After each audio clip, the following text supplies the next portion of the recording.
Hello friends, welcome to self study guys. मैं हूं आपका दोस्त वंटी चौधरी। तो फ्रेंड्स, लेके आए आपके सामने एक और नया प्रैक्टिस सेट जो कि आपका एक्स ग्रुप के लिए मैथमेटिक्स का। तो उम्मीद करते हैं आपको पसंद आ रहे होंगे। आजकल हम आपके लिए जो प्रैक्टिस सेट प्रोवाइड कर रहे हैं, तो अपने फ्रेंड्स के लिए शेयर करते जाइएगा। और आप इस चैनल पर नए आए हैं तो प्लीज़ चैनल को सब्सक्राइब कर लीजिएगा और साथ ही बेल आइकन को क्लिक कर लीजिएगा, जिससे नोटिफिकेशन मिले आपको सबसे पहले। तो गाइस, जैसा कि आप जानते हैं, हम आपके लिए प्रैक्टिस सेट प्रोवाइड कर देते हैं मॉर्निंग में 7 o'clock पर मिल जाता है आपके लिए। और बात करें ऑनलाइन जो लाइव स्ट्रीम की जाती है आपके साथ बात करने के लिए या आपके साथ कुछ टॉपिक पर डिस्कस करने के लिए, तो वो की जाती है आपकी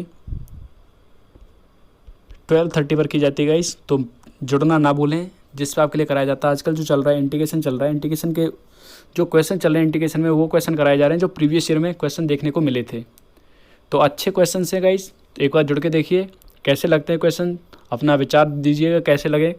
तो आप कमेंट में आप अपना ज़रूर बताइएगा कि कैसा क्वेश्चन आपको समझ में आ रहे हैं या नहीं आ रहे, और कौन सा टॉपिक आप चाहते हैं जिस पर आपके साथ डिस्कस किया जाए। तो चलिए स्टार्ट करते हैं। पहला क्वेश्चन आपके सामने दे रखा है, जिसमें बोल रहा है आपसे कि ए एक 3 अवयवों का एक समुच्चय है। एक सेट है कोई ए जिसमें एलिमेंट्स हैं 3 एलिमेंट्स हैं। जैसे मान लेते कोई ए, ये क्या है 3 एलिमेंट हो गए। तो आपसे पूछ रहा है उप समुच्चयों की संख्या। केवल उसने ये पूछा है कि इसमें उप समुच्चय कितने बनेंगे इसके। तो इसके लिए फॉर्मूला होता है 2 की पावर n। n क्या होता है यहाँ पर? n होता है number of element in set. तो सेट में कितने नंबर मतलब कितने एलिमेंट दे रखें? 1 2 3, तो 2 की पावर 3, तो क्या निकलेगा 8। तो 8 निकलेंगे इसके उप समुच्चय, जिन्हें बोलते हैं सबसेट। तो कौन सा होगा? Option number A, option number D जो है यहाँ पे करेक्ट होगा। तो गाइस, यहीं पे अगर आपसे बात कर लेते हैं एक्स्ट्रा, अगर यहाँ पे क्वेश्चन पूछ लिया जाता है कि इसमें अरिक्त समुच्चयों की संख्या क्या होगी, तो अरिक्त समुच्चयों की संख्या निकालने के लिए फॉर्मूला होता है 2 की पावर n माइनस 1। चलिए डिफाइन करते हैं कैसे। तो देखिए गाइज, आपके सामने क्वेश्चन हमने लिख रखा है, 3 एलिमेंट ले रखे ए बी सी। तो उप समुच्चयों की संख्या आपसे पूछी थी, केवल ये आपने निकाल देंगे आराम से। आपके सामने फॉर्मूला मैंने बताया था। अब यहाँ देखो, अगर 8 होंगे तो 8 कौन कौन से हैं ये देखिए। एक तो होगा 5 का मतलब क्या होता है? ये एम्प्टी सेट को दिखाता है, ठीक है। तो ए बी सी, और देखो इन दोनों ए बी का मिला हुआ है और ए सी से बना हुआ है और बी सी बना हुआ है, फिर बना हुआ है ए बी सी। तो आप गिन लीजिए 8 होंगे, ये 8 सबसेट होंगे। लेकिन यहीं आपसे बोलता अरिक्त समुच्चयों की संख्या। तो आप जानते हैं ये क्या है? अरिक्त है, ये अरिक्त है, सभी अरिक्त हैं केवल इसे छोड़ के, क्योंकि 5 क्या दिखाता है? ये रिक्त समुच्चय को दिखाता है। तो 5 को हटा देते हैं, तभी तो हम करते हैं 2 की पावर n माइनस 1। तो मतलब एक सबसेट जो है कम कर देते हैं, तो पता चल जाता है कि कितने इसमें नॉन एम्प्टी सबसेट होंगे। क्लियर?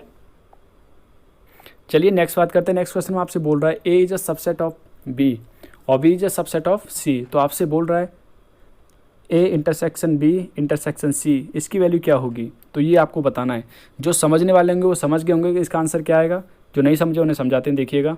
तो देखिएगा उसने क्या कहा है। उसने कहा है कि ए सबसेट ऑफ बी और बी सबसेट ऑफ सी। तो बोल सकते हैं इनडायरेक्टली, क्या बोल सकते हैं? सॉरी, सी, ये सबसेट का साइन है, सी नहीं है, सबसेट ऑफ सी। तो मतलब जब आप देख सकते हैं ए सबसेट है बी का, बी सबसेट है सी का, तो डायरेक्टली हम बोल सकते हैं ए सबसेट है किसका? सी का। तो ये बोल सकते हैं। तो आप इनका इंटरसेक्शन निकालेंगे। तो देखिए इंटरसेक्शन निकाल के देखते हैं। तो ये निकल के आती है कंडीशन। तो आप यहाँ देखिए सबसे बड़ा सेट कौन सा होगा फिर इनमें? सबसे बड़ा सेट तो ये होगा सी जो है सबसे बड़ा सेट होगा यहाँ पर। जब सी यहाँ पर सबसे बड़ा सेट होगा और ए ऑलरेडी बिलोंग कर रहा है किसमें? बी में, क्योंकि ए के जितने भी एलिमेंट है कहाँ बिलोंग कर रहे हैं? वो बी के अंदर बिलोंग कर रहे हैं। और बी के जितने भी एलिमेंट है कहाँ बिलोंग कर रहे हैं गाइस? वो कर रहे हैं सी के अंदर। तो डायरेक्टली बोल सकते हैं कि ए के एलिमेंट कहाँ बिलोंग कर रहे हैं? सी में अंदर इसमें बिलोंग कर रहे हैं। तो अगर इसका निकालेंगे कि ए इंटरसेक्शन सी निकालेंगे या इसके साथ में निकालेंगे ए इंटरसेक्शन बी निकालेंगे, पहले यहाँ से क्या निकलेगा? इंटरसेक्शन निकालेंगे तो ए निकलेगा। ए क्यों निकलेगा? क्योंकि ए ही इसमें छोटा है। और आप जानते हैं इंटरसेक्शन का मतलब क्या होता है? दोनों सेट्स का कॉमन पार्ट मान लिया जाता है। मतलब दोनों सेट का कॉमन पार्ट जो होता है वही इससे बाहर निकाला जाता है। सिंपली ये मान लीजिए, जैसे ए मान लिया हमने ए और बी मान लिया हमने कोई सेट ए बी और सी मान लिया हमने कोई सेट ए बी सी। तो देखो ए और बी में कौन सा कॉमन है? तो ए इंटरसेक्शन बी निकालेंगे, क्या निकलेगा? यहाँ से निकलेगा ए। क्लियर? क्या निकलेगा? ए निकलेगा। और इनका इंटरसेक्शन निकालिए सी के साथ में, तो क्या निकलेगा? यहाँ से भी ए निकलेगा। तो बोल सकते हैं इनडायरेक्टली क्या होगा? ए होगा। ठीक है, तो सबसेट क्या निकलेगा? इंटरसेक्शन निकालेंगे तो इनका ए निकलेगा। तो आपका ऑप्शन जो होगा यहाँ पे, ऑप्शन नंबर ए जो है यहाँ पे करेक्ट होगा। नेक्स्ट क्वेश्चन देखिए, बहुत ही अच्छा क्वेश्चन है, काफ़ी बार रिपीट होता है क्वेश्चन, क्योंकि डिफेंस में ये क्वेश्चन जो है आपके सामने दे रखा है, ये एनडीए में भी देखने को मिलता है और आपका एयरफोर्स नेवी में रिपीट होता रहता है। अच्छा क्वेश्चन है ये और डायरेक्टली आंसर हो जाता है। कैसे फाइंड करना है ये देखिए। इसलिए क्या बोल रहा है, समीकरण, एक इक्वेशन दे रखी है, क्वाड्रेटिक इक्वेशन, जिसमें बोल रखा है l x square plus n x plus n equal to 0, और इसने बोला है मूलों का अनुपात, मतलब इनके रूट्स का अनुपात दे रखा है। क्या दे रखा है, P/Q, ये दे रखा है। तो आपसे बोल रहा है इसकी वैल्यू क्या निकलेगी, सिंपली ये क्वेश्चन दे रखा है। तो देखिए कैसे निकालेंगे। जैसा क्वेश्चन बोला गया वैसा हमने लिख लिया है आपके सामने, और PQ क्या है इसके, सॉरी इनका रेशियो दे रखा है, P और Q का रेशियो। तो आपसे बोला इसकी वैल्यू क्या होगी। तो सबसे पहले क्या करेंगे, यहाँ पर जाएंगे, तो यहाँ पर हम क्या निकालेंगे, P+Q निकालेंगे, क्योंकि आप जानते हैं जब आपके सामने क्वाड्रेटिक इक्वेशन होती थी तो हम मानते थे अल्फा प्लस बीटा, ऐसे फाइंड करते थे। तो यहाँ क्या निकलेगा, यहाँ होता था माइनस का B/A, तो B की जगह क्या दे रखा है, यहाँ पे n दे रखा है, तो n/L हो गया। A की जगह क्या यहाँ पर L है, क्योंकि सिंपली इक्वेशन क्या होती थी हमारे पास, ये इक्वेशन होती थी +C = 0, और यहाँ पे होते थे अल्फा प्लस बीटा निकालते थे, तो क्या बनता था आपका, बनता था माइनस का B/A। तो मतलब पॉजिटिव है तो यहाँ B की वैल्यू रखेंगे, ये नेगेटिव तो फॉर्मूले में ही है गाइस, ठीक है। और अल्फा इंटू बीटा निकालते थे, क्या होता था C/A, क्लियर, ये होता था। तो इसी को लेके चलेंगे और ऐसे ही करना है। तो अल्फा बीटा की जगह क्या दे दिया उसने, PQ दे दिया है। तो P+Q निकालेंगे तो माइनस का B/A, B की जगह ये दे रखा है, A की जगह L है, यहाँ पे दोनों का मल्टीप्लाई निकालेंगे तो n/, क्योंकि ये C दे रखा है और ये A दे रखा है, n C/A करते तो यहाँ क्या होगा, n/L हो जाएगा। तो यहाँ पे थोड़ा सा कॉमन सेंस लगाएंगे तो देख पाएंगे कि ये वैल्यू और ये वैल्यू इक्वल है, लेकिन क्या है, नेगेटिव में है, मतलब अपोजिट हैं दोनों। वैसे क्या है, इक्वल हैं, लेकिन साइन दोनों के अपोजिट है, एक पॉजिटिव है तो एक नेगेटिव है। तो यहाँ पुट कर सकते हैं इसकी जगह PQ, तो माइनस का आ गया PQ, देख लीजिए। तो इसे कोई भी इक्वेशन का नाम दे दीजिए। अब आप क्वेश्चन को लेकर चलते हैं, जो क्वेश्चन आपके सामने दे रखा था। तो आप देखिएगा यहाँ से, ये तो हमने ये क्वेश्चन लिखे हुए हैं, कोई दिक्कत नहीं है। यहाँ पे हमने क्या पुट किया है, n/L की जगह पुट कर दिया गाइस, यहाँ से देखिएगा √PQ, ठीक है, समझ पा रहे हैं इतना। अब यहाँ पे क्या किया, इन दोनों का हमने LCM लिया है, तो ये ले लिया गाइस आपके सामने LCM। तो LCM लिया तो देख लीजिए, LCM लिया तो निकल गया कंडीशन, और स्क्वायर की वजह से हट जाएगा, स्क्वायर की वजह से स्क्वायर रूट हट जाएगा इस तरीके से। तो यहाँ आएगा, ये कंडीशन आ जाती है निकल के आपके पास। अब यहाँ से आपको क्या करना है, यहाँ देखिए इसकी जगह वैल्यू पुट कर सकते हैं, यहाँ से पुट कर दीजिए, ये कर दिया, यहाँ से काटेंगे तो आप समझ सकते हैं क्या निकलेगा, √PQ, और ये माइनस का है प्लस का है, तो आंसर क्या है, 0, याद कर लीजिएगा। और आपको ये बता दूं कि आप इसे कैसे फाइंड करना होता है। आप बोलेंगे यहाँ पे अंडर कैसे आ गया, तो देखो कैसे आता है, √2 अपॉन में √2, इससे डिवाइड करूँगा। तो गाइस आपको बता दूं, इस 2 को मैं लिख सकता हूँ √2 इंटू √2, लिख लीजिए, अपॉन में √2, क्योंकि आप जानते हैं √2 इंटू √2 ये क्या हो जाएगा, √2 का होल स्क्वायर, तो होल स्क्वायर हो जाएगा, तो स्क्वायर की वजह से स्क्वायर रूट हट जाएगा। तो देखो यहाँ से ये कट गया, तो क्या है वैल्यू, ये निकल के आती है। तो ऐसे ही निकल के आती है वैल्यू। चलिए, तो यहाँ पे जो ऑप्शन होगा इसका ऑप्शन नंबर C जो यहाँ पे करेक्ट होगा। तो चलिए गाइस, नेक्स्ट क्वेश्चन दे रखा है आपके सामने, इसमें बोल रहा है आपसे, एक लड़का अपनी बहन से 3 साल बड़ा है, 3 वर्ष पूर्व उसकी उम्र उसकी बहन की दोगुनी थी। तो आपसे बोल रहा है x और y क्या है, x जो है बहन की और y जो है अपने उसके भाई की, मतलब लड़के की क्या है, आयु है, ठीक है। तो आपसे x और y की फॉर्म में क्या करना है, इक्वेशन फाइंड करनी है। तो चलिए कैसे करेंगे, जैसा उसने बोला है आपसे कि ये आयु है आपकी, मतलब ये बहन की आयु है और उसके भाई की आयु क्या है, y है। तो आपसे बोल रहा है यहाँ पर कि लड़का अपनी बहन से 3 वर्ष बड़ा है। तो देखिएगा 3 वर्ष बड़ा है तो लड़के की आयु हो गई y, और ये x प्लस इस तरीके से बन जाएगा। एक तो इक्वेशन ये बनेगी आपकी, यहाँ पर आप लेके आ जाएंगे x को इधर, तो देखिएगा y minus x equal to 3, y minus x equal to 3। लेकिन आप जब जितने भी इक्वेशंस आप देख पा रहे हैं यहाँ पे क्या है, सभी में x आगे है, तो x आगे लेके आऊँगा, वो भी पॉजिटिव का, सब में सभी में क्या है, पॉजिटिव का x है। तो इसमें माइनस से मल्टीप्लाई कर देता हूँ, तो क्या आएगा, ये इस तरीके से पलट जाएगा और यहाँ पे आ जाएगा माइनस का 3। तो इक्वेशन जो आपकी फर्स्ट इक्वेशन निकल के आएगी, x minus y equal to minus का 3। तो देखिए कौन कौन सी इक्वेशन में दे रखा है कहीं ये, तो आप देख पा रहे हैं यहाँ दे रखा है और आपके सामने इस इक्वेशन में दे रखा है। मतलब आपके सामने फर्स्ट वाले 2 इक्वेशन जो है ये तो कट हो जाती हैं सीधी सीधी। अब बचती है एक और इक्वेशन फाइंड करनी है, तो इन दोनों में से कोई ना कोई ऑप्शन होगा करेक्ट। देखिएगा सेकंड स्टेटमेंट उसने क्या बोला है, सेकंड में आपसे बोल रहा है कि 3 वर्ष पूर्व, तो मतलब 3 वर्ष पूर्व, तो लड़के की आयु 3 वर्ष पूर्व कर दी हमने और लड़की की आयु भी क्या कर दी हमने 3 वर्ष पूर्व कर दी, मतलब पहले की कर दी, तो -3 कर देंगे। ठीक है, तो उसने बोला उसकी आयु क्या थी, 2 गुनी थी अपनी बहन से, तो 2 गुनी कर दीजिए अपनी बहन से, उसकी बहन से 2 गुनी कर दी हमने। तो देखो सॉल्व करते हैं, y -3 तो मल्टीप्लाई करूँगा 2x, ये हो जाएगा -6। तो देखिए y को लेके जाऊँगा इधर तो इक्वेशन बन के आती है x, y को उधर लेके गया तो आता है यहाँ पे -y, और मैं 6 को लेके आऊँगा इधर तो आप देख लीजिए प्लस का हो जाएगा तो आएगा 3। तो देख लीजिए ऐसी इक्वेशन ऑप्शन नंबर डी में जो है मैच कर रही है गाइस, ऑप्शन नंबर डी जो आपका करेक्ट होगा। देखो माइनर सा चेंज दे रखा है यहाँ पे माइनस का दे रखा है बस, और यहाँ पे प्लस का दे रखा है बस, थोड़ा सा चेंज दे रखा है, इसी से क्वेश्चन पलट जाता है पूरा। तो ऑप्शन नंबर डी आपका यहाँ करेक्ट होगा। नेक्स्ट क्वेश्चन आपसे बोल रहा है, ये आपके सामने दे रखी है x प्लस आयोटा y की पावर दे रखी है आपके सामने 1/3, तो बोल रखा है उसने a प्लस आयोटा b, तो इसकी वैल्यू क्या होगी। तो इसका काम क्या है, एक ही कर सकते हैं कोई सा भी। देखो आप जितने भी ऑप्शन देखेंगे सभी में ऑप्शन में क्या है, a और b की फॉर्म में दे रखा है, तो इसका मतलब ये है कि हमें यहाँ पे y और x को क्या करना है, एलिमिनेट करना है। तो यहाँ से क्या करेंगे, x और y की वैल्यू अगर फाइंड हो जाती है और यहाँ पुट कर दें आपके सामने तो निकल के आ जाएगी वैल्यू। तो चलिए करेंगे। तो देखिएगा इस क्वेश्चन आपके सामने लिखा हुआ है, हमने क्या किया, बोथ साइड दोनों तरफ क्यू किया, क्यू करने पर यहाँ से क्यू रूट हट जाएगा और यहाँ जाएगा क्यू। इसको ब्रेक करना जानते हैं फॉर्मूले से, तो ब्रेक कर लिया है। तो गाइस आप देख लीजिए आयोटा वाली कंडीशन आप एक साइड में ले लेंगे। अब आप बोलेंगे ये माइनस प्लस का कैसे आ गया, तो यहाँ देखिएगा ये कंडीशन देखिए, आपको बता दूँ आयोटा की वैल्यू क्या होती है, √-1, और आयोटा स्क्वायर की वैल्यू होती है गाइज -1, और आयोटा क्यू की वैल्यू होती है गाइज, याद रखिएगा -आयोटा।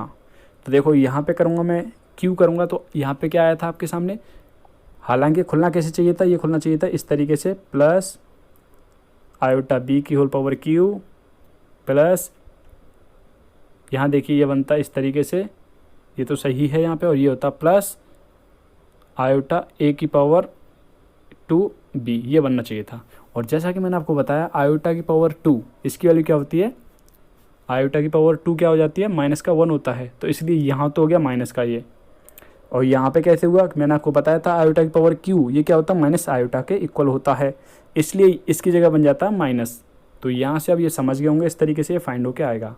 तो आयोटा वाली टर्म्स जो है उन्हें अलग कर लेंगे, और जो आयोटा के विदाउट हैं अलग हैं उन्हें अलग कर लेते हैं। चलिए अब यहाँ से कंपैरिजन करेंगे तो y की वैल्यू निकल के आती है ये, और यहाँ आयोटा वाले के साथ कंपैरिजन किया तो x की वैल्यू निकल के आती है ये माइनस में।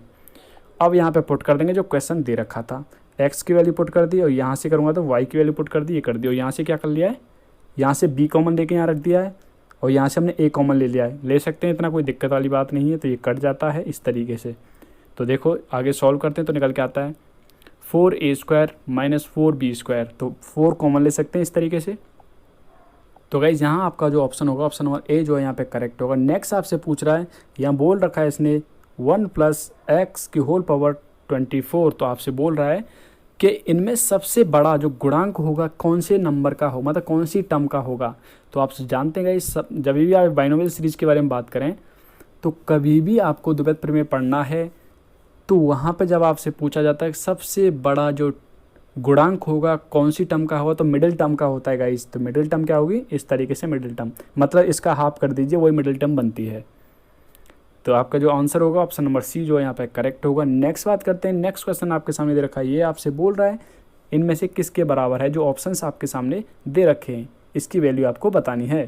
तो देखो गाइस मैं आपको पहले ही बता चुका हूँ इसका तरीका कैसे, देखिएगा समझिएगा। मैंने आपको जब फॉर्मूले कराए थे इस तरीके से, ई दे रखा है, चाहे कुछ भी नहीं दे रखा हो, जहाँ पे कुछ नहीं होता वहाँ पे क्या होता है गाइस, ई छुपा रहता है।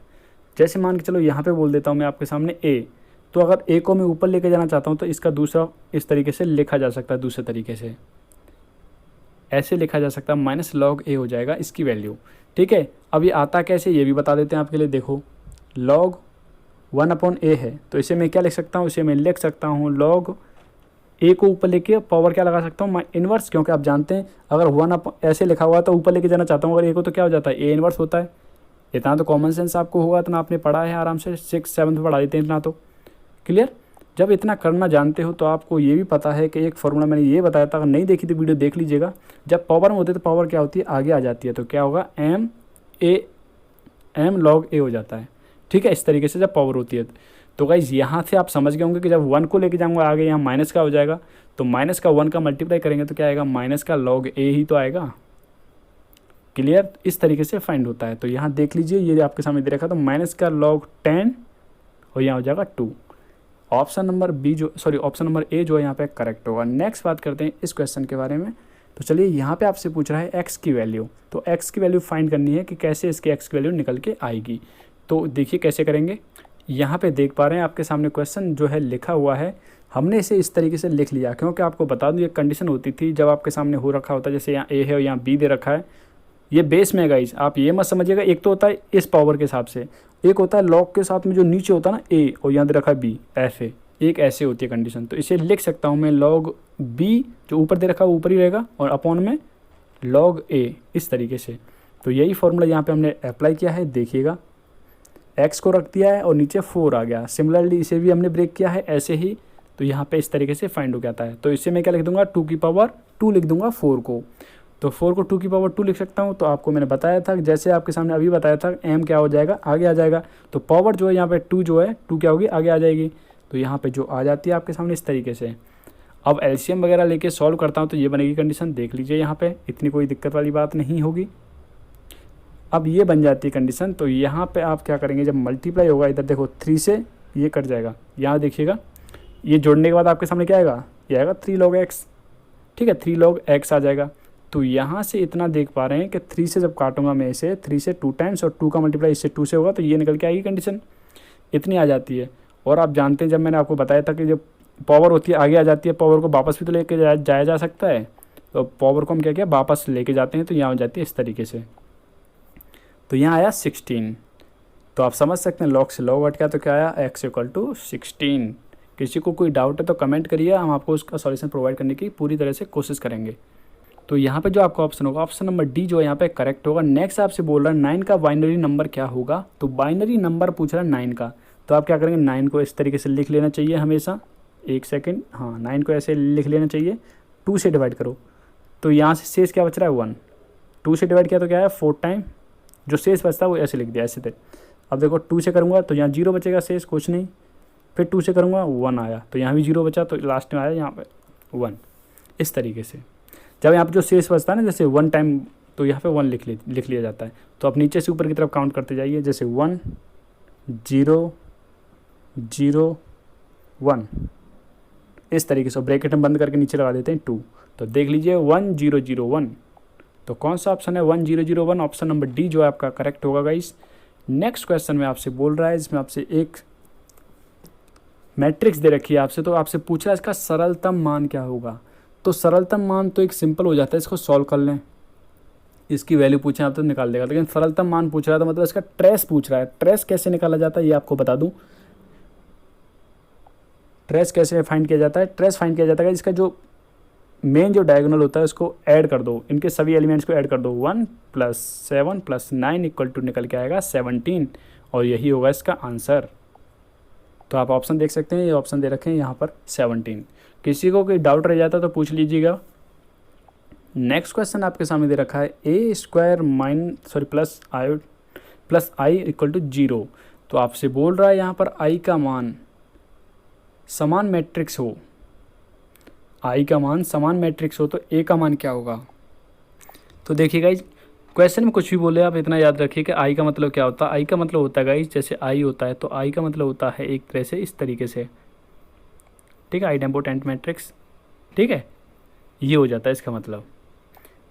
तो देखिए हम i को इधर लेके आऊँगा, तो इस तरीके से लेके आ गए, तो यहाँ देख लीजिए माइनस, और ये हमने रख दिया i की वैल्यू। तो i की वैल्यू रखने के बाद यहाँ पे देखो माइनस को अंदर अप्लाई किया तो ये निकल के आता है। और ये कब आ सकता है गाइज, ये एक ही कंडीशन में आ सकता है, कभी भी आपके सामने a² = ये दे रखा है, चाहे यहाँ पे b दे रखा हो, चाहे कुछ भी दे रखा हो, किसी का स्क्वायर दे रखा हो, और आपसे बोल रहा हूँ ये कब आ सकता है, तो ये एक ही कंडीशन में आता है जब आयोटा का मतलब हो। देखिए इस तरीके की फॉर्म में आ सकता है, क्योंकि जब a होगा आयोटा की फॉर्म में, तो गाइस कभी भी इसका स्क्वायर करना होगा आपको, तो स्क्वायर करेंगे तो गाइस क्या होगा, इन्हीं का स्क्वायर होता है, तो स्क्वायर करिए। तो आयोटा का स्क्वायर मैंने आपको बताया था क्या होता है, ये -1 के इक्वल होता है। तो इस तरीके से फाइंड होके आ जाता है। क्लियर, तो उम्मीद करता हूँ समझ गए होंगे। तो क्या आएगा, ये आपका आंसर होगा। तो यहाँ पे आप देखिएगा इनमें से कोई सा ऑप्शन जो है मैच नहीं कर पा रहा है। इसमें जो ऑप्शन होगा, देखो ये ऑप्शन जो है यहाँ पे समान मैट्रिक्स के बारे में बात कर रहा है। तो समान मैट्रिक्स तो मतलब अगर आपका इसके इक्वल हो सकता है। क्यों हो सकता है इसके इक्वल? देखो ये माइनस दे रखा है, ये आयोटा दे रखा है, 0 0, ये माइनस का आयोटा, समान मैट्रिक्स बोल रहा है वो।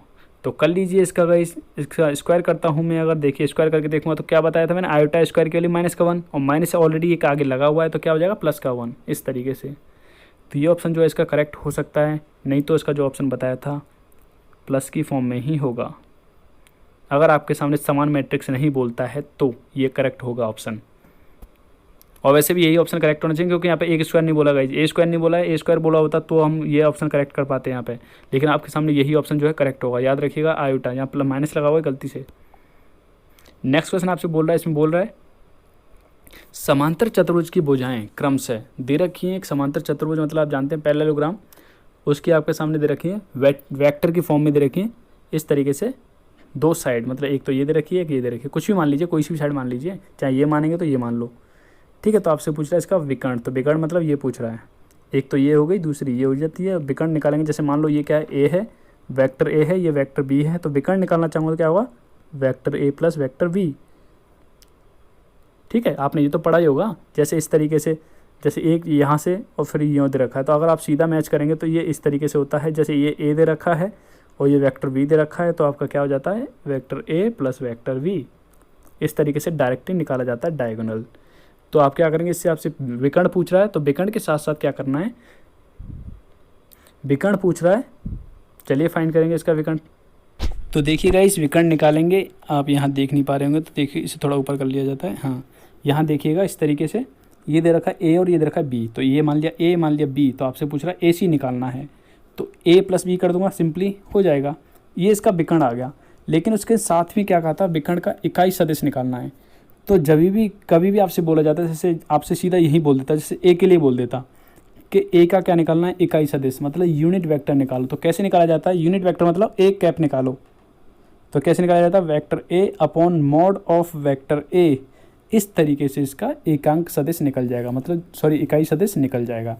तो आपसे पूछा था उसने विकर्ण का एक इकाई सदिश, तो विकर्ण क्या है, ये है, तो मतलब ए प्लस बी का कैप पूछा था, मतलब इसको होल कैप पूछा था दोनों का। तो चलिए निकालेंगे तो कैसे होगा, ये हो जाएगा ए प्लस बी, वेक्टर नहीं होगा, यहाँ पे वेक्टर नहीं होगा, यहाँ पर वेक्टर नहीं होगा ये, ठीक, कैप होगा ये, क्लियर। तो ये हो गया वेक्टर बी अपॉन में हो जाएगा mod of vector a plus vector b, तो क्लियर हो गया होगा आपका। तो चल बस करते हैं, चलिए। तो ये आपके सामने दे ही रखा है, तो हमने निकाला मॉड, तो मॉड निकाला तो निकल के आता है 7 यहाँ से, देख पा रहे हैं। और मॉड कैसे निकालते हैं, इसका स्क्वायर प्लस इसका स्क्वायर प्लस इसका स्क्वायर, सभी का स्क्वायर करके अंडर रूट निकालना होता है, तो 7 निकल के आता है, आपके सामने दिखा रखा है, यहाँ से समझ पा रहे होंगे पूरी तरह से, ठीक है। तो यहाँ वैल्यू पुट करेंगे तो आपका इकाई सदिश निकल के आ जाता है। तो यहाँ पे देख सकते हैं आपका ऑप्शन जो है, ऑप्शन नंबर फर्स्ट जो है यहाँ पे करेक्ट होगा। नेक्स्ट क्वेश्चन देखिएगा, आपसे बोल रहा है इन दोनों का सम दो जो है, मतलब sine theta plus cos theta equal to दे रखा है √3/2, मतलब दोनों वैल्यू क्या है, अंडर रूट के अंदर है। और आपसे बोल रहा है थीटा का मान क्या होगा या थीटा की वैल्यू क्या होगी, ये आपसे ये पूछ रहा है, सिंपल क्वेश्चन ये है। तो एक तो कारण होता है आपका, देखो क्या सॉल्व करने का, फर्स्ट सेकंड थर्ड 3 ऑप्शन ये दे रखे हैं, तो आप यहाँ पे वैल्यू पुट करके देखो, थीटा की वैल्यू इक्वल पुट करके देखो, यहाँ 60 यहाँ 60, आप जानते हैं साइन 60 की वैल्यू क्या होती है, √3/2 प्लस, और कॉस 60 की वैल्यू क्या हो जाती है, 1/2, इस तरीके से। तो यहाँ से निकल के आएगी कि ये वैल्यू नहीं निकल सकती, सिंपल। अब ये ट्राई कर लीजिए, ये भी ट्राई करेंगे तो भी नहीं निकलेगा, तो भी आपकी वही वैल्यू आएगी जो अभी आई थी, मतलब रूट के फॉर्म में, लेकिन ये स्थान चेंज हो जाएंगे आपस में इसके, इस तरीके से बन जाएगी, सॉरी यहाँ 3 है यहाँ 2, इस तरीके से बन जाएगा। 3 पुट करेंगे तो आप कर लीजिए 45, तो 45 पुट करेंगे तो देखिए 1/√2 प्लस 1/√2, तो यहाँ से निकल के आएगा 2/√2, तो ये कटने के बाद √2 आएगा निकल के आंसर। ये ऑप्शन आपका मैच कर रहा है, नहीं कर रहा, तो बचा हुआ ऑप्शन जो है आपका करेक्ट होगा। एक तो तरीका ये होता है, दूसरा तरीका देखिएगा दूसरा तरीका क्या होता है, दूसरा तरीका होता है गाइस इसका, ये देखिएगा हमने क्या किया, दोनों तरफ स्क्वायर कर दिया, दोनों तरफ स्क्वायर किया तो यहाँ से स्क्वायर रूट हट जाएगा, सिंपल। इसको हमने ब्रेक कर दिया आपके सामने ए प्लस बी के फॉर्मूले के अकॉर्डिंग। तो कर दिया हमने। तो ब्रेक करने के बाद आपको बता दूं, देखो ये क्या हो जाता है, मर्ज हो जाता है। क्योंकि आप जानते हैं sine square theta plus cos square theta equal to क्या होता है, 1 होता है। तो 1 हमने यहाँ पुट कर दिया। अब आपको ये बता दूं कि ये आपके सामने लिखा हुआ है 2 sine theta into cos theta. तो इन दोनों का प्रोडक्ट होता है गाइज आपका साइन 2 थीटा के इक्वल होता है। तो साइन 2 थीटा पुट कर दिया। अब इसे हमने कॉस की फॉर्म में कन्वर्ट कर दिया, कर सकते हैं, क्योंकि आप जानते हैं cos 90 minus theta sine theta निकलता है। तो थीटा की जगह क्या है, 2 थीटा। तो इस तरीके से करेंगे। तो बाकी का आपने ये फॉर्मूला पढ़ा होगा अच्छी तरह से। तो ये फॉर्मूला बनाएंगे, यहाँ पर देखिएगा बन रहा नहीं बन रहा। तो इसका हाफ कर दूंगा। तो हाफ किया तो ये निकल के आ जाता है। क्योंकि आप देखिए यहाँ पे क्या दे रखा है, 2 थीटा। तो 2 थीटा दे रखा होता है तो बाद में क्या करते हैं, थीटा का आधा कर रखा है यहाँ पे। तो ये क्या दे रखा है, ये दे रखा है, इसका आधा करूँगा तो क्या बनेगा, ये कंडीशन बन जाएगी आपके सामने। इसका हाफ करूँगा तो ये बन जाती है। तो यहाँ से देखो 2 से यहाँ मल्टीप्लाई करूँगा तो इस तरीके से बन के आया, इतना बन के आया। यहाँ पर देखिए 4 आ जाता है। अब इसका मैं क्या करूँगा, दोनों तरफ स्क्वायर रूट लूँगा। तो स्क्वायर रूट यहाँ लिया, स्क्वायर रूट यहाँ लिया। तो यहाँ लूँगा तो यहाँ से स्क्वायर रूट यहाँ से स्क्वायर हट जाएगा, ये बनेगा। और यहाँ से क्या, तो 3 का तो ये होगा, और 4 का क्या होता है, 2 हो जाता है। तो ये निकल के आ जाता है आपका यहाँ पर। और ये किसकी वैल्यू होती है इस कॉस की फॉर्म में, कॉस की फॉर्म में होती है cos 30 की वैल्यू। तो देखो कॉस से कॉस हट गया तो ये बनता है आपके सामने, ये इक्वल कर देंगे। तो यहाँ से थीटा की वैल्यू आराम से फाइंड की जा सकती है। तो थीटा की वैल्यू निकल के आएगी π/12, और π/12 का मतलब होता है 15।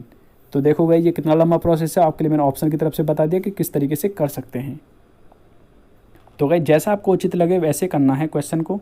चलिए नेक्स्ट क्वेश्चन आपसे बात कर रहा है। इसमें बोल रहा है आपसे f(x) इक्वल टू दे रखा है, g(x) इक्वल टू दे रखा है। तो आपसे पूछ रहा है कि गॉफ निकालेंगे, मतलब गॉफ या फॉग, ये पूछ रहा है। और आपसे ये पूछ रहा है, और आपको बताना ये दोनों क्या, उसने बोल रखा है पहले से दोनों इक्वल हैं। जब ये दोनों इक्वल हैं तो आप बताइए इनमें से नीचे से जो ऑप्शन दे रखे, नीचे ऑप्शन दे रखे हैं, इनमें से कौन सा ऑप्शन जो है करेक्ट होगा। तो देखिएगा ये दे रखा है f(x), ये दे रखा है g(x), तो ये इक्वल टू दोनों को इक्वलाइज कर रखा है। दोनों को क्या कर रखा है, इक्वलाइज कर रखा है। तो देख लीजिए हम पहले ये निकालेंगे। तो मतलब g(x) पुट कर देंगे, f(x) इक्वल टू ये होता है। तो यहाँ x दे रखा है तो यहाँ पे x है। जब यहाँ x की जगह वैल्यू पुट करूँगा ये वाली, क्योंकि हम क्या करना है, x की g(x) पुट कर रहे हैं। देखो पूरा समझ पा रहे हैं इस बात को। देखो यहाँ पे f है तो ये f, और x की जगह क्या पुट कर दिया हमने, g(x), मतलब g(x) की वैल्यू ये वाली। तो जहाँ जहाँ x दे रखा है वहाँ भी x की वैल्यू पुट करूँगा। ये पुट कर दिया g(x) की वैल्यू। तो उसे सिंप्लीफाई किया तो ये निकल के आता है। सिमिलरली इसका उल्टा करूँगा तो ये निकल के आएगा यहाँ से। अब आप क्या करेंगे,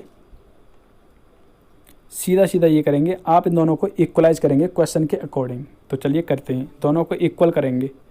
तो इक्वल करने के बाद आप यहाँ पर ये देख पाएंगे, दोनों को इक्वल करता हूँ। जैसे ए, इसे भूल जाइए जो आपके सामने यहाँ लिखा हुआ है, इसे भूल जाइए, यहाँ नीचे वाले को, इसको भूल जाइए।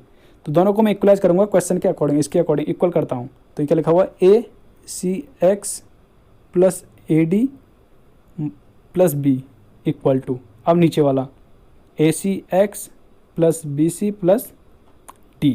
क्लियर। तो यहाँ से देखो AC(x) से AC(x) कट जाएगा तो ये बचेगा AD प्लस B, और यहाँ से बचेगा BC प्लस D। क्लियर। और ये किसके इक्वल होता है गाइस, यहाँ से देखो ये इस तरह से इक्वल आ जाएंगे दोनों, ये दोनों इक्वल आ जाएंगे इस तरीके से।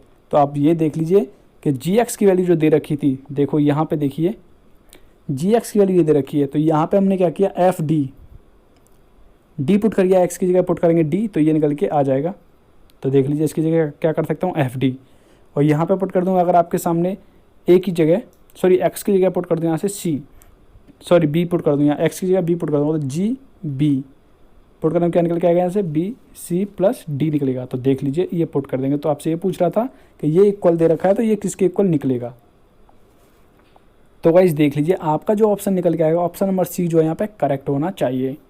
ठीक है। नेक्स्ट क्वेश्चन आपके सामने दे रखा है, जिसने बोल रखा है जहाँ पर थीटा इक्वल टू ये लेके चलना है। पहले ही बोल दिया क्वेश्चन में कि थीटा इक्वल टू ये लेके चलना है, आपको इसे सॉल्व करके दिखाना है। चलिए कैसे करेंगे।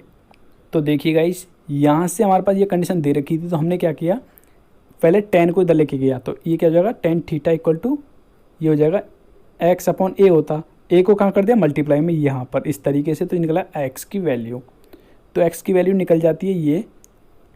ठीक है। तो जहाँ जहाँ x दे रखा है हर जगह पुट कर दूँगा ये वाली वैल्यू। अब क्या करूँगा, ये वाली वैल्यू पुट कर दूँगा x की जगह जहाँ जहाँ x दे रखा है। अब देखो इसका हमने क्या किया, डिफ्रेंशिएट किया। आप जानते हैं tan थीटा का क्या होता है डिफ्रेंशिएट, सेक स्क्वायर थीटा, तो सेक स्क्वायर थीटा हो जाता है यहाँ पे क्या है dx। क्लियर। तो देखो dx की जगह पुट कर दिया मैंने यहाँ पर ये वैल्यू यहाँ से, और जहाँ जहाँ x दे रखा था वहाँ पुट कर दिया ये वैल्यू, क्योंकि क्वेश्चन पहले से ही बोल के चल रहा था वो। तो चलिए करते हैं सॉल्व।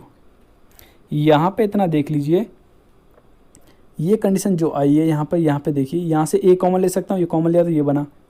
और ये गाइज आपको पता हो बता दूँ, 1 + tan square theta equal to होता है गाइज आपका सेक स्क्वायर थीटा, और सेक स्क्वायर थीटा होता है तो स्क्वायर रूट के अंदर से निकालूंगा इन्हें, तो स्क्वायर रूट की वजह से स्क्वायर हट जाएंगे, तो ये बनेगा सिंपल। तो ये बनेगा, तो देख लीजिए a से a काट दिया, सेक से एक सेक कट जाएगा, ये बनेगा। अब आपके सामने ये बनता है। तो अब क्या किया हमने यहाँ पे देखिएगा, ये तो हमने बाहर कर लिया क्योंकि कांस्टेंट है वैल्यू, बाकी 10 को ऊपर लेके जाऊँगा, 10 को ऊपर लेके गया तो ये बनेगी कंडीशन। यहाँ हमने क्या किया, एक कॉट को तो यहीं रखा, कॉट 3 को रखा, मतलब हमने क्या कर दिया, कॉट 4 को क्या पुट कर दिया, सॉरी कॉट 4 की पावर 3 थीटा इंटू कर दिया कॉट थीटा। तो आप जानते हैं मल्टीप्लाई में पावर से ऐड हो जाती हैं, तो यही आ जाएगी वैल्यू, और इंटू में दे रखा है सेक थीटा।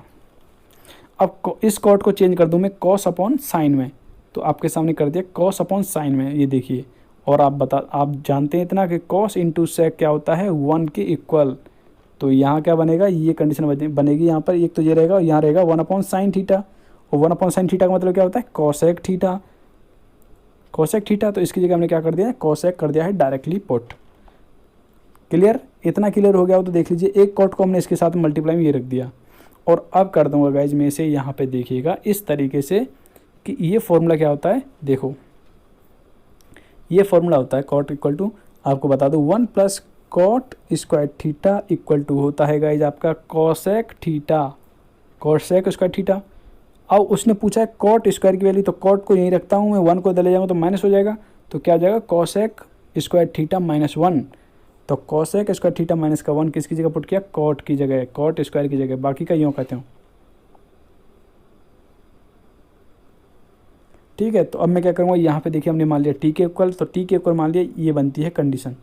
टी के इक्वल मान लिया तो इसका डिफ्रेंशिएट किया, डिफ्रेंशिएट करने के बाद ये निकल के आएगा -dt के इक्वल, तो इसकी जगह पुट कर दूँगा माइनस का dt कर दिया पुट, माइनस का dt, और ये आपके सामने इसकी जगह पुट कर दिया। बाकी का इसे सॉल्व करूँगा तो आराम से सॉल्व कर सकते हैं, कोई दिक्कत वाली बात नहीं है, ये दे रखा है।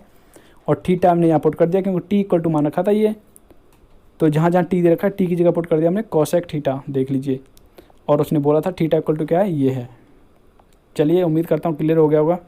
तो गाइज जो यहाँ पे ऑप्शन देखेंगे आप, ऑप्शन नंबर ये करेक्ट होगा। कुछ क्वेश्चंस गाइज ऐसे होते हैं जिन्हें छोड़ना ही अच्छा होता है, तो इस टाइप के क्वेश्चन को तभी करिएगा जब आपको अच्छी तरह से कॉन्फिडेंस होगा अपनी कैलकुलेशन पर, वरना मत छूइएगा, पहले वो क्वेश्चन करो जो तुम्हें आते हैं। और हमेशा यही करना चाहिए क्योंकि ऑनलाइन एग्जाम है, इतना टाइम नहीं है आपके पास कि ऑफलाइन की तरह किसी सॉल्व करके आप आंसर दे पाएँ। तो सबसे बेस्ट तरीका यही है, जो आता है पहले उसे करिए।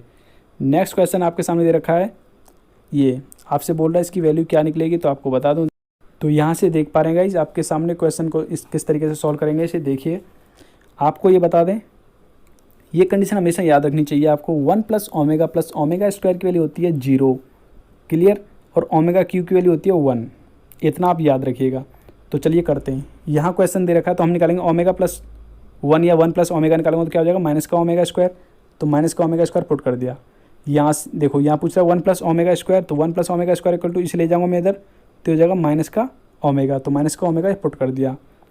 क्यू किया तो ये निकल के आएगा, यहाँ से निकल के आएगा, इस तरीके से क्यू करूँगा तो, और आगे माइनस ऑलरेडी लगा हुआ है तो माइनस माइनस प्लस बन जाएगा इस तरीके से यहाँ पे। ठीक है, और यहाँ पे करूँगा, आप जानते हैं अगर कोई भी नेगेटिव नंबर की पावर अगर आपके सामने इवन है तो क्या आ जाएगा पॉजिटिव हो जाता है, लेकिन ऑड होती है तो क्या होता है वो नेगेटिव ही रहता है। तो यहाँ पावर देखिए 3 है, 3 क्या एक ऑड नंबर है, तो ऑड नंबर है तो इस तरीके से यहाँ पे माइनस के में आएगा ये। 6 को मैं इस तरीके से लिख सकता हूँ 1 के इक्वल, तो 1 के इक्वल लिख सकता हूँ, तो यहाँ से माइनस का 1 और इसकी वैल्यू आपकी क्या होती है 1, ये प्लस का है 1, देख लीजिए कि दोनों कट जाएंगे तो 0 आपका आंसर निकलेगा इसका। नेक्स्ट क्वेश्चन आपके सामने, इसका आंसर आप देख सकते हैं, ऑप्शन नंबर फर्स्ट आपका करेक्ट होगा। नेक्स्ट क्वेश्चन आपसे बोल रहा है मूलों का गुणनफल क्या होगा। तो गाइज इस भ्रम में मत रहिएगा कि आपके सामने कुछ फ्रेंड्स कह रहे थे कि क्वाड्रेटिक इक्वेशन से संबंधित क्वेश्चन नहीं आते, तो क्वाड्रेटिक इक्वेशन भी देखने को मिलती है गाइज, ये भी आपके सिलेबस में है, आप एक बार सिलेबस चेक करिएगा आपको दिखेगा उसमें। तो आपसे बोल रहा है यहाँ पर मूलों का गुणनफल क्या होगा, तो मूल मतलब एक मान लो अल्फा, दूसरा मान लो बीटा, इन दोनों का प्रोडक्ट कभी करते हैं तो क्या होता है c अपॉन a निकालते हैं तो c क्या है यहाँ पे 7 और a क्या है यहाँ पे आपके सामने, यहाँ पे कुछ नहीं है, x का कोएफिशिएंट, एक्स स्क्वायर का कोएफिशिएंट तो क्या होगा 1, तो यहाँ दोनों का प्रोडक्ट क्या निकला 7 के इक्वल होगा। तो ऑप्शन नंबर सी जो है यहाँ पे करेक्ट होगा। नेक्स्ट क्वेश्चन आपसे बोल रहा है ये कंडीशन जब बनती है, इसे भूल जाइए, आप यहाँ देखिए ये दे रखा है और नॉट इक्वल टू बोल रहा है, तो ये कंडीशन क्या दिखाती है ये आपसे बोल रहा है। तो देखिएगा इस सबसे पहले a1 upon a2 equal to b1 upon b2 equal to c1 upon c2, मतलब सारे के सारे एलिमेंट जो है इक्वल हों, जैसे a1 इक्वल है a2 के, b1 इक्वल है b2 के और c1 इक्वल है c2 के, इस तरीके से सभी इक्वल हैं, यानी इनका रेशियो जो है इक्वल आता है सभी का। ठीक है, सभी का रेशियो जो अगर इक्वल आता है तो इसका क्या बोलेंगे, इसका जो हल होंगे क्या होंगे, अनंत हल होंगे। क्या होंगे, अनंत हल होंगे। तो क्या होंगे, अनंत हल होंगे जब सभी रेशियो इक्वल होंगे तो। क्योंकि गाइस एक लाइन ये है तो दूसरी लाइन इसके ऊपर ही जा रही है, वो भी अनंत हल क्यों होते हैं, अनंत हल इसलिए होते हैं कि एक लाइन तो ये जा रही है, इसके ऊपर ही दूसरी लाइन है, मतलब इसी के ऊपर दूसरी लाइन जा रही है। तो जब आपके सामने दोनों ही लाइन एक दूसरे को काटती हुई, मतलब दोनों एक दूसरे के ऊपर ही हैं, तो इससे क्या होता है, अनंत हल होते हैं। लेकिन समझिए अगर यहाँ पे होता है आपके सामने a upon a2 b1 upon b2 but not equal to होता है आपके सामने, सॉरी नॉट इक्वल टू ये है, तो ऐसी कंडीशन में क्या होता है कि ये दोनों लाइन क्या है, पैरेलल होंगी। क्या होंगी, समांतर होंगी। जब ऐसा होता है तो इसका मतलब है दोनों लाइन समांतर हैं। तो समांतर कभी लाइन आपस में काटेंगी, जब कभी काटेंगी नहीं तो इसका हल क्या होगा, कोई भी सॉल्यूशन नहीं निकलेगा। क्लियर। लेकिन अगर अब इसे हटा देते हैं, इससे कोई मतलब नहीं, इसे छोड़ दो। अगर यहीं पर आपके सामने ये होता है नॉट इक्वल टू, तो इसका मतलब होता है इसका एक ही हल होगा। तो क्या होगा, इसका एक हल होगा। तो ऑप्शन नंबर है इसमें कोई, हाँ यूनिक सॉल्यूशन इसे बोलते हैं, अद्वितीय हल होंगे इसके। ठीक है, अद्वितीय और यूनिक सॉल्यूशन बोले, चाहे अद्वितीय हल बोले, चाहे आपसे बोले एक ही सॉल्यूशन, तो इसका मतलब एक ही है गाइस, यही है ऑप्शन नंबर बी। नेक्स्ट देखिएगा, नेक्स्ट आपसे बोल रहा है 2x plus 3 upon x square और होल पावर दे रखा है आपके सामने 9। तो आपसे पूछ रहा है x का स्वतंत्र पद कौन सा होगा। x का स्वतंत्र पद मतलब जिसमें x आए ही नहीं, मतलब ऐसी कौन सी टर्म होगी जिसमें x नहीं आए।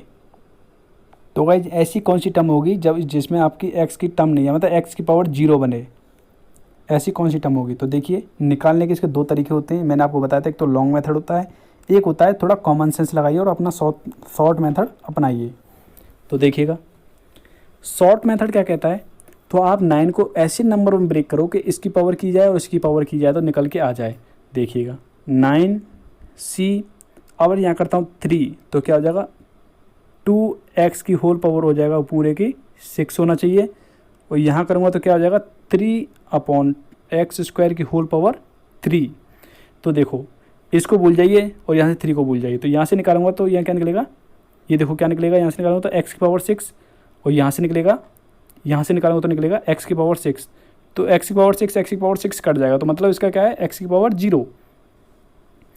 तो मतलब कौन सा पद होगा, मतलब यहाँ पे आपने निकाला 9c3।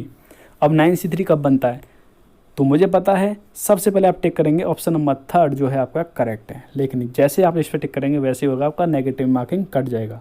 कैसे, देखिएगा, क्योंकि आप जानते हैं C0, C1, C2 और C3 कौन सी टर्म पे आया है, कौन से नंबर पे आया है, ये गाइज आपका चौथे नंबर पे आया है, तो इसलिए आपका ऑप्शन नंबर डी जो यहाँ पे करेक्ट होगा। इसलिए याद रखिएगा कि कैसे सॉल्व करना है।